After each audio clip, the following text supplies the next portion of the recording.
No way he just said this. Aaron Rodgers calls out Jets players for quitting on the season, and Garrett Wilson gives an update on his continued lack of involvement in this offense.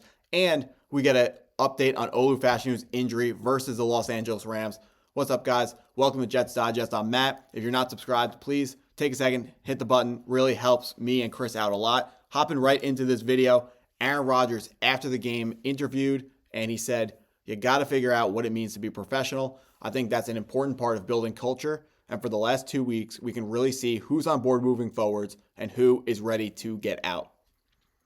Aaron Rodgers, quarterback of the New York Jets, which makes him the de facto leader. But the problem is he's not a leader. Every single game, he's at the press conference blaming the loss on other people other than himself. Yes, he had a lot of yards yesterday against the Los Angeles Rams. Yes, he's on pace for what's probably going to be the second best numbers-wise quarterback year in New York Jets history. That doesn't matter. The New York Jets quarterback has to be their leader, and Aaron Rodgers refuses to take the blame for anything.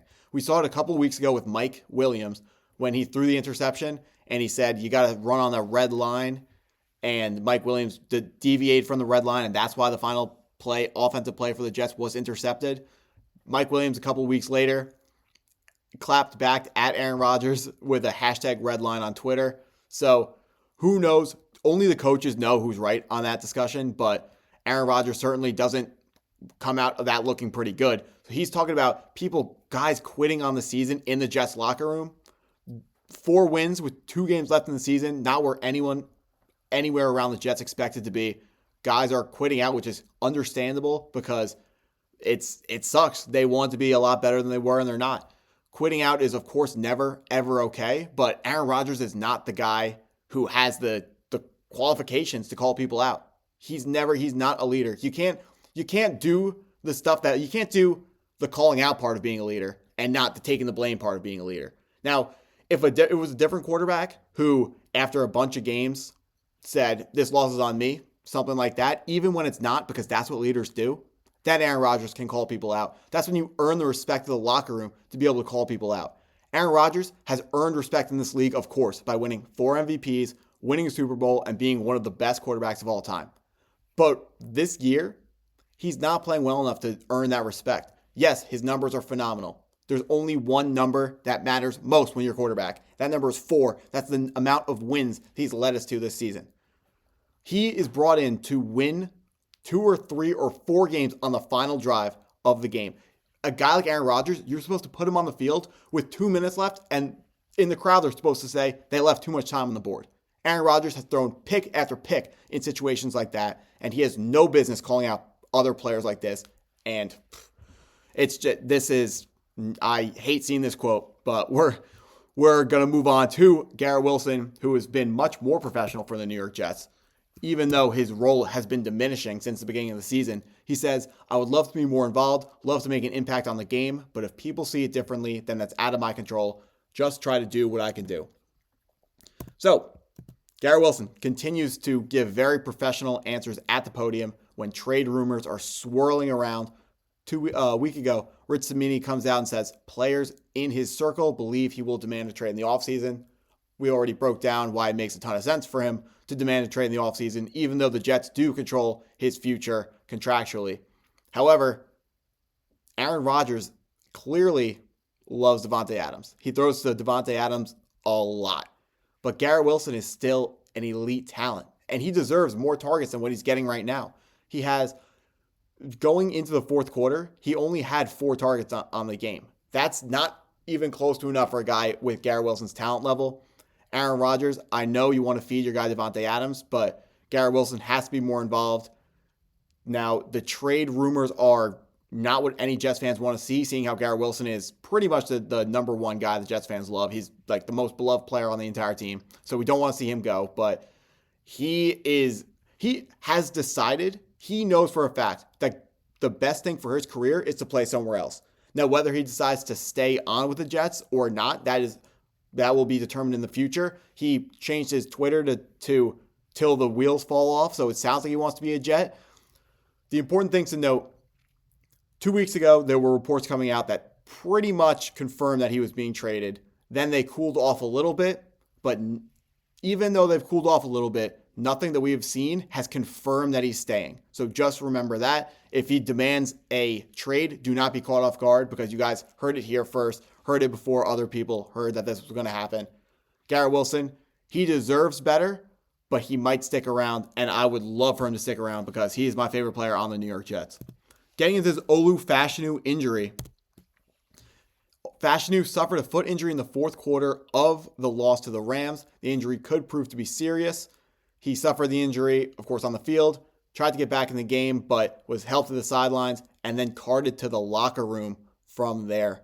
The thing that is so scary is that he was only in the tent for a minute or two before being carted to the locker room. So that's bad that he was only in the tent for a minute or two, because it was immediately obvious that something very bad was wrong with him. The good thing, however, is this morning, coming out at about 9 a.m., they are calling it a foot injury, not the Achilles injury. And they were worried that they, being the New York Jets, were worried that it was an Achilles injury for Olu Fashanu. We've seen with Aaron Rodgers what the Achilles can do to a player. Nothing good. We need him. We need this guy healthy. One of the brightest spots on the New York Jets this season. So happy this guy's on the team. He's going to develop into a superstar left tackle. I promise everyone watching this video, this guy's going to be better than Joe Alt. This guy is so good. The sky is truly the limit for this player. He could be the best left tackle in the NFL if he puts his mind to it. He's got the frame to do it. He's got the skills to do it. He's got the footwork. He's going to get it done. Just got to stay healthy.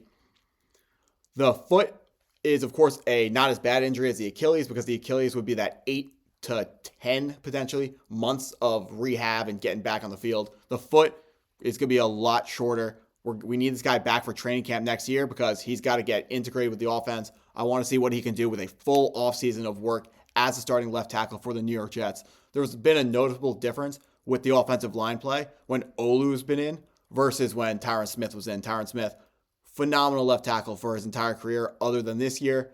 He's just getting old. That's what Father Time does to you. Tyron Smith was a great player. Not anymore. Fortunately, Joe Douglas, before he went away, had the fortitude to draft the backup left tackle, because guys like Olu Fashanu just don't come around too often.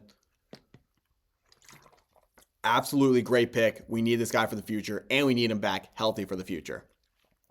One more piece of fallout from this game and this week in the NFL. Jets now own the 8th pick in the NFL draft, putting us right behind the Carolina Panthers and a game behind. We're a game better than Las Vegas, whatever you want to call that in terms of the tank off.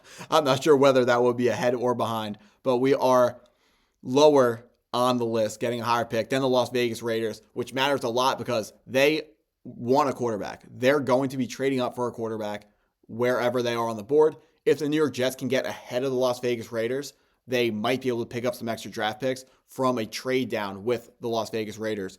Also important, the strength of schedule. The way the NFL draft order is determined is, of course, by record, and then it goes by that strength of schedule. The easier strength of schedule gets a higher pick. Next week, the Buffalo Bills, they got a great record. They got 12 wins. They're going to lower that strength of schedule, and then the Dolphins are going to not do anything to the strength of schedule. But the important point here is that the Carolina Panthers need to win another game because their strength of schedule will end up easier than the New York Jets. So if they're both 4-13 to end the season, the Carolina Panthers will be ahead of the New York Jets in the draft. And that's bad because Carolina could be they have a terrible defense, and they're in the market for a lot of the players that the Jets are in the market for, like Mason Graham, like Abdul Carter, like maybe Nick Scordon if we get pushed down to 9 or 10. So important to hopefully get ahead of Carolina in the draft. But the Jets are, of course, we're not beating the Bills in Buffalo, but they could beat the Dolphins at home at MetLife Stadium week 18. So we're going to have to see where we end up in the draft here. The elite, we've been talking a lot about how they're elite defensive players in this draft on this channel. Those guys are going to dry up around 8 or 9. So should the Jets win these games, they're going to have to trade back up to get one of those elite players. Although if Garrett Wilson is traded, Teteroa McMillan, the number 1 wide receiver in this draft class coming out of Arizona, he would also be in play for the New York Jets with this first round pick. So maybe being lower in the draft wouldn't hurt them, but definitely playing for nothing. I'm still not going to say I want them to lose because I don't want them to lose. Hopefully they win, and Las Vegas wins, Carolina wins, Chicago wins, New Orleans wins. Don't get too far down the draft. That's all we got to say. But that's enough for this video. So if you guys enjoyed, please hit the like button, subscribe if you're new, and as always, go Jets.